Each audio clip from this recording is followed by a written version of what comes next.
desafio para o cumprimento das metas de atendimento em creches no estado de São Paulo. Esse é o título do boletim da Fundação SEAD, sobre o qual eu converso agora com a gerente de Metodologia e Estatística da Fundação SEAD. Está aqui conosco a Maria Paula Ferreira. Como vai, Maria Paula? Tudo bem? Tudo bem. Maria Paula, eu queria começar perguntando para você, que é coautora desse artigo ao lado da Margarete Zumi Watanabe, qual a importância de realizar esse artigo, esse boletim, neste momento? Bom, o motivo imediato da realização do estudo foi o Plano Nacional de Educação, como você falou anteriormente, que preconiza, para 2020, um atendimento ou uma oferta de vagas para pelo menos 50% das crianças de 0 a 3 anos no Brasil. Então, esse foi o motivo imediato. Além disso, a questão do que é a creche hoje, que ela é mais uma etapa do desenvolvimento infantil e não só uma ação da própria assistência social ou para ajudar a mulher que está no mercado de trabalho. Esse é um ponto muito importante. A creche, hoje em dia, ela é considerada uma primeira etapa da educação, Exatamente, segundo os especialistas, a partir dos 2 anos de idade, principalmente, a frequência à creche, a convivência com os coleguinhas, por exemplo, é uma parte fundamental do desenvolvimento da criança, é uma parte do aprendizado, E não só uma questão de você deixar a criança na creche enquanto a mãe está trabalhando, Isso também é um fator importante, mas também é olhar a creche como um componente da educação. E como componente da educação, também tratando as crianças, Maria Paula, de maneira individualizada, que é algo que a gente não tinha muito em creches de algumas décadas atrás. Porque na verdade é isso, Com essa nova concepção, a creche sai da assistência social, que ela era vista como um equipamento, da política da assistência social e vai para a educação. Então você muda toda essa visão que você tem da criança, E que dados vocês usaram para fazer esse boletim? Então, na verdade, nós trabalhamos com os dados do Censo Escolar, que é um levantamento realizado anualmente pelo Ministério da Educação, em que você levanta informações sobre todos os níveis de ensino da educação básica, Ou seja, educação infantil, ensino fundamental e ensino médio, E as projeções populacionais geradas pela Fundação SEAD, na qual foi possível a gente obter as estimativas de qual é a população projetada de 0 a 3 anos, por exemplo, para 2020, 2019. Então, nós utilizamos esses dados. São todos dados públicos. Queria voltar um pouquinho, Maria Paula, ao começo da nossa conversa. Você estava falando do Plano Nacional de Educação, detalhando um pouquinho mais esse plano. Aliás, nessa semana passou por uma comissão da Câmara, agora só falta ir para plenário e depois para a sanção da Presidente da República. Esse plano ele estipula isso, atendimento de 50% das crianças de 0 a 3 anos em creches. Mas vale lembrar também que não determina que isso seja feito, Não existe uma obrigatoriedade nesse sentido.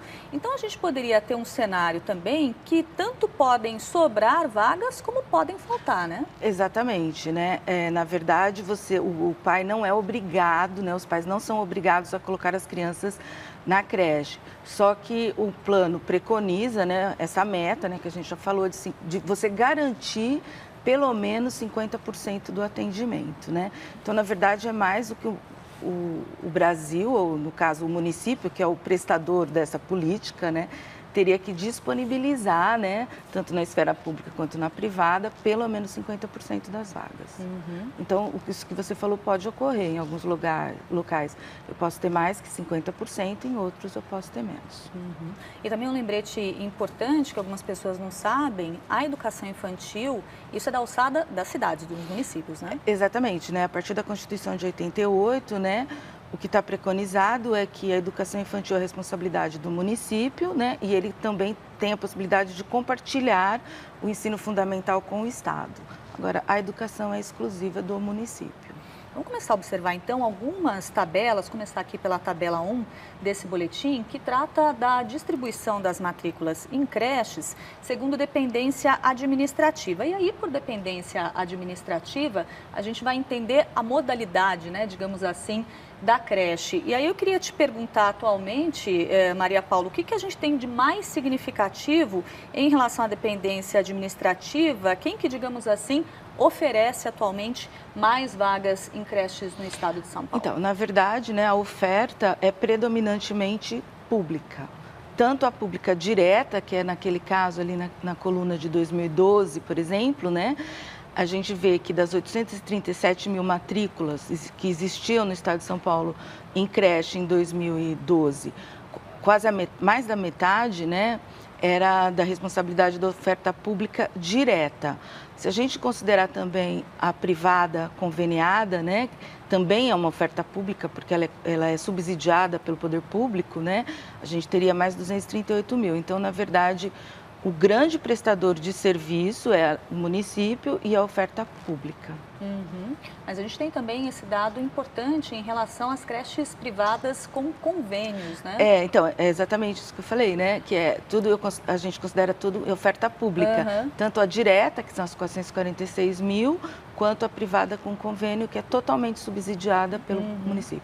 Mas além do subsídio, isso nos traz uma preocupação em relação a um certo acompanhamento, né, de como são realizadas as rotinas nessas creches, que são creches particulares, mais subsidiadas e que acabam fazendo parte de um sistema público. Exatamente, né? Então, nesse caso, né, quando o município, né, faz a opção pelo convênio, né, aí se coloca imediatamente a questão da supervisão e da orientação, né, para conseguir manter uma oferta de qualidade, né? Então, isso é fundamental quando você opta por esse modelo de financiamento.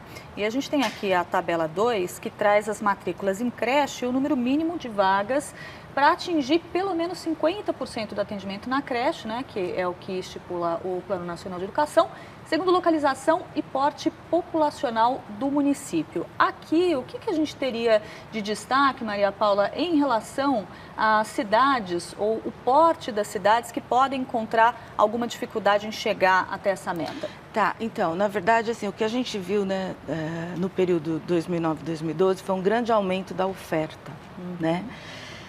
Porém, para se atingir a meta, que seria esses 50% das crianças, né, a gente teria que gerar a mais do que existe hoje, em 2012, em torno de 285 mil novas vagas, tá?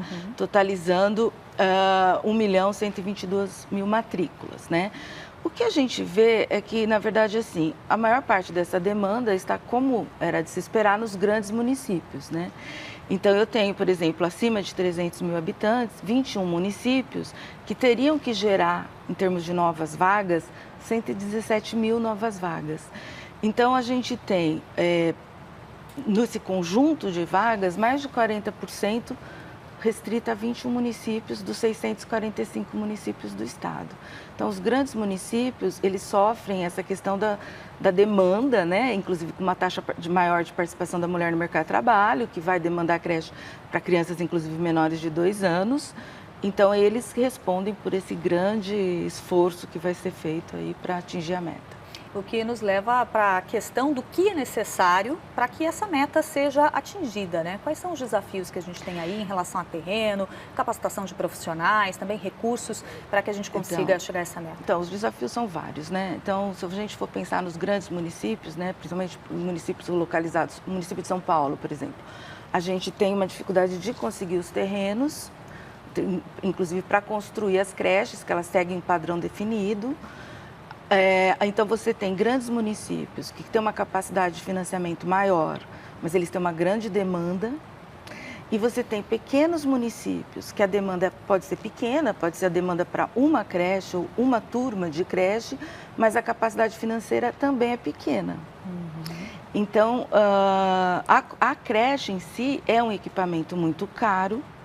Então, não só a construção, mas depois a manutenção da creche, né, o custeio dessa creche é caro e ele fica totalmente sobre responsabilidade do município, né, que recebe o financiamento do Fundeb, mas que pode ser que não seja suficiente para isso. Ao mesmo tempo, a gente pode encarar como uma grande janela de oportunidade para profissionais dessa área, né? Ah, sim, né, porque para você atingir essa meta, né, da creche, você teria que aumentar, mantendo o cenário de hoje, né, em torno de 36% o número de profissionais que trabalham em creche, né? Tanto na área dos docentes, né, que é o professor da creche, quanto o auxiliar, né, que é o auxiliar, é o pajem. Então, você teria que ter um grande aumento na contratação desses profissionais, que impacta diretamente no custo, né? Daqui a pouquinho a gente vai falar um pouco mais a respeito, inclusive, da questão de formação, né, desses profissionais. A gente tem 2 tabelas lá no finalzinho que tratam disso. Mas antes eu queria falar um pouco também a respeito ainda dos municípios e essa relação da demanda, né, por creches. A gente tem alguma diferença importante em relação a taxas demográficas? Como leigo, a gente tende a achar que no interior talvez possa ser uma taxa demográfica um pouco maior, o que acabe causando um impacto nisso. Nos centros urbanos, talvez uma taxa demográfica menor. Tem algum impacto importante nisso ou não foi observado? Então, na verdade, a gente sabe que dos 645 municípios do estado, em 2020, mais de 350, eles terão uma diminuição na população de 0 a 3. Então, os pequenos municípios, os municípios do interior, na verdade, eles têm uma demanda menor. Então, a questão demográfica pressiona menos.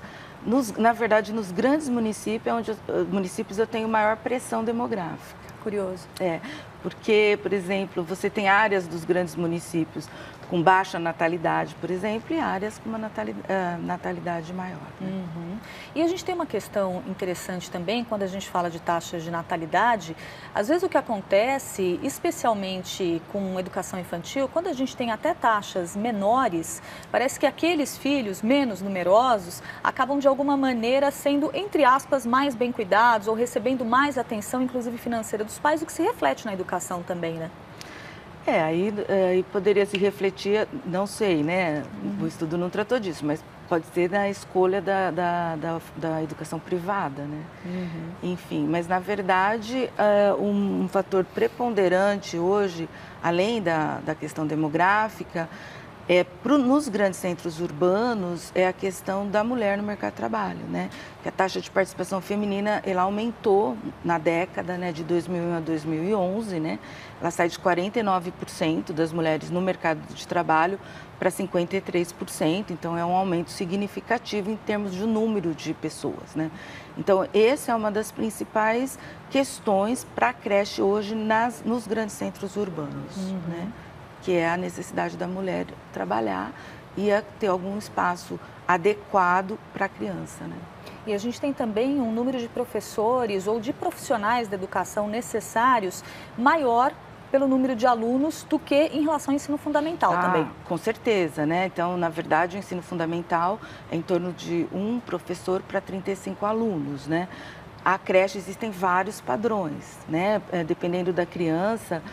Se ela é uma criança menor de 2 anos, por exemplo, os padrões preconizados é 1 professor para 6 crianças, né? Em média, hoje no estado de São Paulo, nós temos 2 profissionais, né, em média, para 13 crianças, né? Quer dizer, dá quase equivalente a 1 profissional a cada 6 crianças.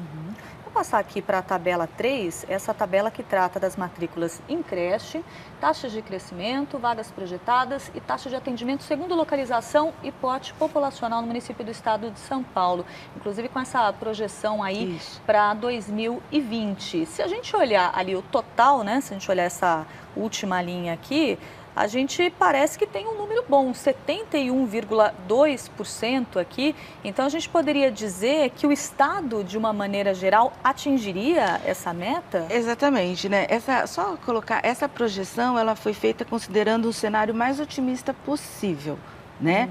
Que o número de vagas geradas anualmente vai se manter, né? Isso já não é uma realidade hoje, mas, enfim, considerando esse cenário, né, o Estado como um todo chegaria a quase 1,5 milhão de vagas e atingiria a meta. Agora, isso não é uniforme nos municípios. Eu tenho municípios que já atenderiam a meta hoje, municípios que atenderiam em 2020 e outros que, mesmo com esse esforço, não conseguiriam fazer esse atendimento. É o que nos leva aqui, essa questão da diferença de alguns municípios que atenderiam e outros que não atenderiam, a nossa tabela seguinte, que é a de municípios que não atingiriam a meta por número de vagas projetadas para conseguir pelo menos 50% do atendimento em creche. E aí, quais são os destaques, né? Esses municípios que estão nessa situação não tão favorável, Maria Paula? Então, na verdade, o que a gente vê, né, na primeira coluna da tabela é que dos 227 municípios, mesmo mantendo o esforço que eles já estão fazendo, não conseguiriam atingir a meta de pelo menos 50%. Isso aí é cerca de 35% dos municípios, né? Então, eles teriam que gerar, né? Tem uma diferença, né? Eles gerariam 171 mil vagas, sendo que eles teriam que gerar 233 mil, né? O desafio está tanto nos grandes, eu vou voltar à questão dos grandes municípios, porque se a gente vê 5 municípios que estão acima de 300 mil habitantes não conseguiriam atingir a meta, mesmo mantendo esse esforço de crescimento. E eu estou falando de 5 no universo de 21 municípios, tá? E os demais municípios são, como nós esperaríamos, municípios pequenos, tá certo? E aí essa diferença, né, das vagas necessárias e das projetadas é muito espalhada pelos municípios. Então, eu tenho municípios que faltarão 3 vagas, 10 vagas, e municípios em que faltarão 1000 vagas, por exemplo, né? A gente tem essa situação em regiões, municípios da mesma região passando por isso, ou a gente tem uma situação de distribuição, não é tão homogêneo assim?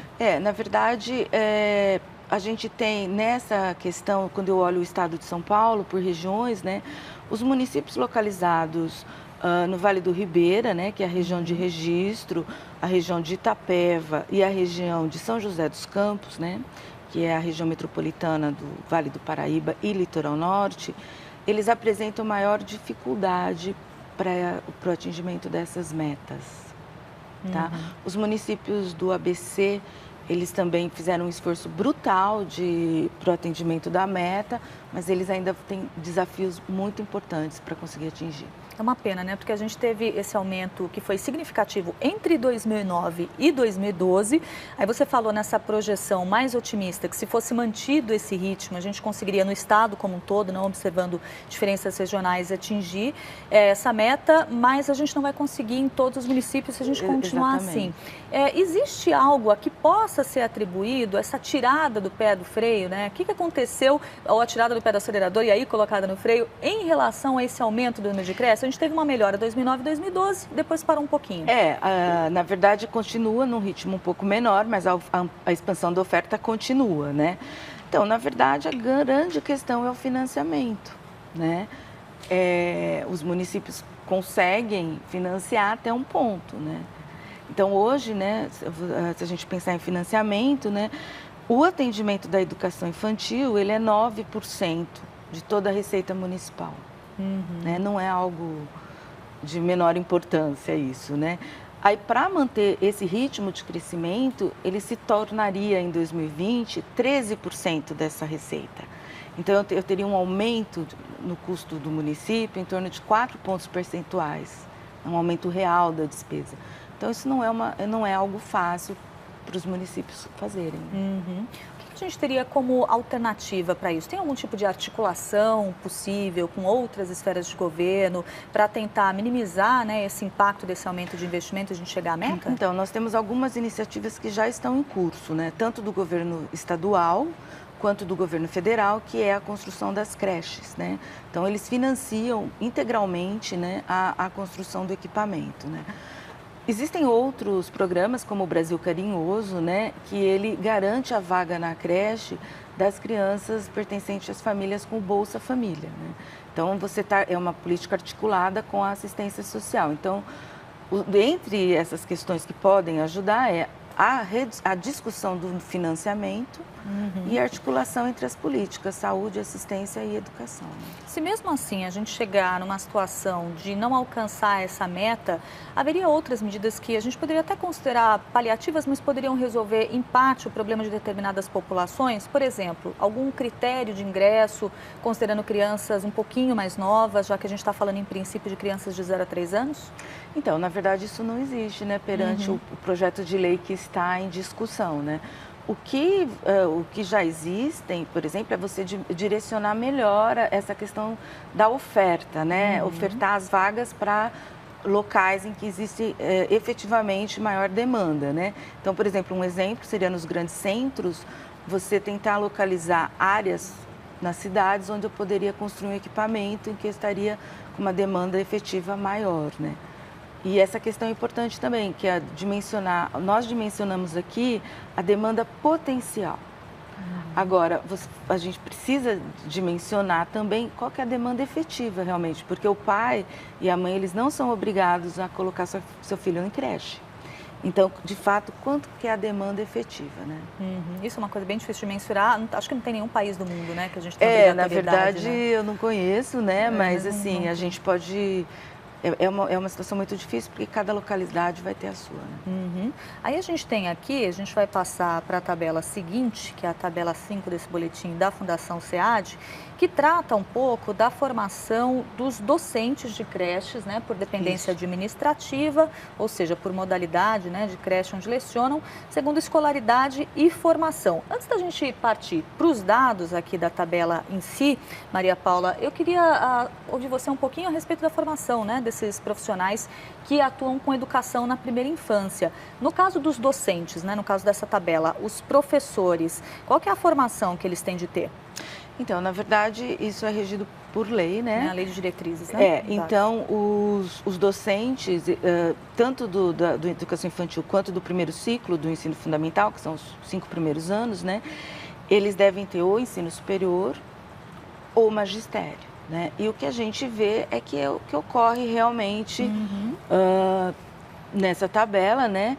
Em que a gente vê que os docentes, principalmente da rede pública, né, eles, a grande maioria, né, praticamente a totalidade, possui o magistério ou o ensino superior, tá? Praticamente não existe ensino fundamental, né? Na rede conveniada, a gente tem uma diferença que eles têm... mais para cá. Mais para cá aqui? Na verdade, você tem uma presença maior, por exemplo, se eu comparar a rede pública com a rede conveniada ou a rede privada, né? O que eu tenho na rede pública, por exemplo, maior percentual de docentes com nível superior, e na rede privada eu vou ter um menor percentual, mas eu vou ter o magistério. Então, na verdade, eles são equivalentes, né? Então, na verdade, em termos de docente, o Estado de São Paulo está adequado segundo a lei de diretrizes. Né? É uma lei de 1996, que inclusive deu um prazo para que houvesse uma adaptação, né? Sim. Um prazo, acho que de 10 anos, se não me falha a memória. Esse não é um problema no Estado de São Paulo, a formação do docente. E aí a gente tem aqui, na tabela 6, a gente já falou da formação do docente, agora a gente tem a formação dos auxiliares de creches, por dependência administrativa onde lecionam, segundo escolaridade e /formação, né? Escolaridade ou formação. E aí a gente tem uma situação diferente dos docentes em relação à adequação ou não, Maria Paula? Então, na verdade, o que a gente vê nessa tabela é que ainda existe uma expressiva parcela de auxiliares que só tem o ensino fundamental, tá? Então, isso é uma questão importante, né? Então, eu tenho em torno de 8%, né? Quase 9% do total dos auxiliares, que é a primeira linha da quinta tabela, né? Que tem o fundamental, né? Todo o resto tem o médio, que é a maioria, ou o ensino superior, né? Mas essa parcela é extremamente importante, né? Que pediria uma capacitação. Além disso, o que a gente percebe é que, na grande maioria desses profissionais, independentemente do seu grau de instrução, eles não têm algum curso ou uma capacitação específica para a creche. Né? Então, aí se coloca a importância de cursos de capacitação, né? Existe uma experiência realizada no município de São Paulo, em que já foi feito isso para os auxiliares de creche. Então, essa questão do curso de capacitação é muito importante para esse público específico. Bom, para a gente encerrar, então, vamos a uma última pergunta. Agora que a gente já tem esse apanhado geral do boletim, você citou algumas recomendações que são feitas, algumas sugestões que existem aqui. Queria condensar isso para a gente encerrar. O que a gente poderia ter para estimular o cumprimento dessa meta nos 645 municípios de São Paulo até 2020? Então, eu acho que a grande questão que se coloca, né, é o financiamento, né? Que municípios com capacidades distintas de financiar é algo que tem que ser colocado em discussão, né? A segunda questão é a opção dos municípios pelo convênio, que é uma opção válida, legítima. Então, se coloca a questão da supervisão e da orientação, né? E a terceira questão extremamente importante é, para o atingimento da meta, eu tenho que ter profissionais capacitados para atender esse público. Então, essa questão de talvez seja necessário se criar cursos de capacitação. Maria Paula Ferreira, gerente de metodologia e estatística da Fundação SEAD, muito obrigada por ter vindo aqui, ter trazido mais esclarecimentos para a gente a respeito desse boletim. Obrigada. O Estúdio Univesp ao vivo fica por aqui. Antes a gente vai encerrar o Primeira Análise, que é uma parceria da Fundação SEAD com o Univesp TV. E o Primeira Análise volta no mês que vem, trazendo mais detalhes a respeito de outro tema para você. Até a próxima.